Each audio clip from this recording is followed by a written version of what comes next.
ओम श्री हरिनारायणाय नमः। ओम श्री विष्णवे नमः। ओम श्री परमात्मने नमः।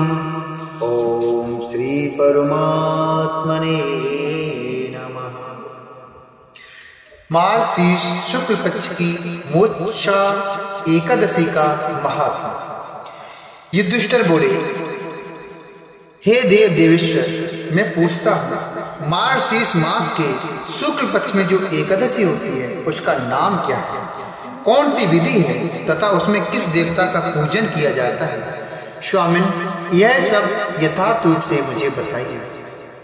तब भगवान श्री कृष्ण ने कहा, हे नृपश्रेष्ठ, मार्गशीर्ष मास के कृष्ण पक्ष में उत्पत्ति अर्थात उत्पन्ना नाम की एकादशी होती है, जिसका वर्णन मैंने तुम्हारे समक्ष कर दिया है। अब शुक्ल पक्ष की एकादशी का वर्णन करूंगा, जिसके श्रवण मात्र से वाजपेय यज्ञ का फल मिलता है। उसका नाम है मोक्षा एकादशी और इसको मोक्षदा एकादशी भी कहते हैं, जो सब पापों का अपहरण करने वाली है। जैसा कि इसके नाम से प्रतीत होता है, मोक्षदा अर्थात मोक्षों का हरण करने वाली है, जो सब पापों का अपहरण करने वाली है। हे राजन, उस दिन यत्न पूर्वक तुलसी की मंजरी तथा धूप दीपाद से भगवान दामोदर का पूजन करना चाहिए। पूर्वोक्त विधि से ही दशमी और एकादशी के नियम का पालन करना उचित है। मोक्षा एकादशी बड़े बड़े पापों का नाश करने वाली है। उस दिन रात्रि में मेरी प्रसन्नता के लिए नृत्य, गीत और स्तुति के द्वारा जागरण करना चाहिए। जिसके पितर पापवश नीच योनि में पड़े हों, वे इसका पुण्य दान करने से मोक्ष को प्राप्त होते हैं। इसमें तनिक भी संदेह नहीं है। पूर्व काल की बात है, वैष्णवों से विभूषित परम रमणीय चंपक नगर में वैखानस नामक राजा रहते थे। वे अपनी प्रजा का पुत्र की भांति पालन करते थे। इस प्रकार राज करते हुए राजा ने एक दिन रात को स्वप्न में अपने पितरों को नीच योनि में पड़ा हुआ देखा। उन सबको इस अवस्था में देखकर राजा का मन बड़ा विचलित हुआ। राजा के मन में बड़ा विस्मय हुआ और प्रातः काल ब्राह्मणों से उन्होंने उस स्वप्न का तब उस सपने का सारा हाल कह सुनाया। तब राजा बोले, हे ब्राह्मणों, मैंने अपने पितरों को नरक में गिरा देखा है। वे बारंबार रोते हुए मुझसे यूं कह रहे थे कि तुम हमारे तनुज हो, इसलिए इस नरक समुद्र से हम लोगों का उद्धार करो। द्विजवरों, इस रूप में मुझे पितरों के दर्शन हुए, इससे मुझे चैन नहीं मिलता। क्या करूं, कहां जाऊं? मेरा हृदय रुंधा जा रहा है। द्विजतमो, वह व्रत, वह तप और वह योग जिससे मेरे पूर्वज तत्काल नरक से छुटकारा पा जाएं, बताने की कुछ ऐसी कृपा करें। मुझ बलवान एवं साहसी पुत्र के जीते जी मेरे माता पिता घोर नरक में पड़े हुए, अतः ऐसे पुत्र से क्या लाभ है?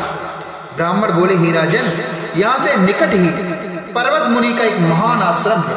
वे भूत और भविष्य के भी ज्ञाता है। हे नृपश्रेष्ठ, आप उन्हीं के पास चले जाइए, वो आपका समाधान जरूर करेंगे। ब्राह्मणों की बात सुनकर महाराज वैखानस शीघ्र ही पर्वत मुनि के आश्रम पर गए और वहां उन मुनि श्रेष्ठ को देखकर उन्होंने दंडवत प्रणाम करके मुनि के चरणों का स्पर्श किया। मुनि ने भी राजा से राज्य के 7 अंगों की कुशलता पूछी। राज्य के 7 अंग होते हैं, वो हैं राजा, मंत्री, राष्ट्र, किला, खजाना, सेना और मित्रवर्ग। ये ही परस्पर उपकार करने वाले राज्य के 7 अंग हैं। तब राजा बोले, हे स्वामी, आपकी कृपा से मेरे राज्य के 7 अंग सकुशल हैं, किंतु मैंने स्वप्न में देखा है कि मेरे पिता नरक में पड़े हैं।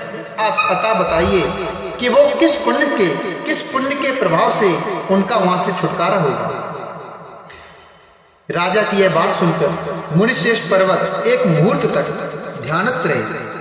इसके बाद वे राजा से बोले, हे महाराज, मार्गशीर्ष मास के शुक्ल पक्ष में जो मोक्षा नाम की एकादशी होती है, तुम सब लोग उसका व्रत करो और उसका पुण्य पितरों को दे दो। उस पुण्य के प्रभाव से उनका नरक से उद्धार हो जाएगा। भगवान श्री कृष्ण कहते हैं, हे युधिष्ठिर, मुनि की यह बात सुनकर राजा पुनः अपने राज्य को वापस लौटे। जब उत्तम मार्गशीर्ष मास आया, तब राजा वैखानस ने मुनि की कथा के अनुसार मुनि के कथनानुसार मोक्षा एकादशी का व्रत करके उसका पुण्य समस्त पितरों सहित पिता को दे दिया। पुण्य देते ही क्षण भर में आकाश से फूलों की वर्षा होने लगी। वैकनस के पिता पितरों सहित नरक से छुटकारा पा गए और आकाश में आकर राजा के प्रति यह पवित्र वचन बोले, बेटा तुम्हारा कल्याण हो। यह कहकर वे स्वर्ग में चले गए।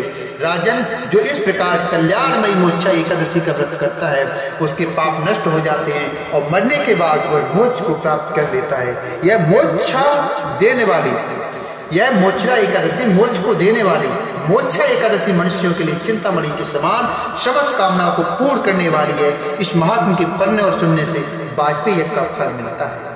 बोलिए कृष्ण कन्हैया लाल की जय।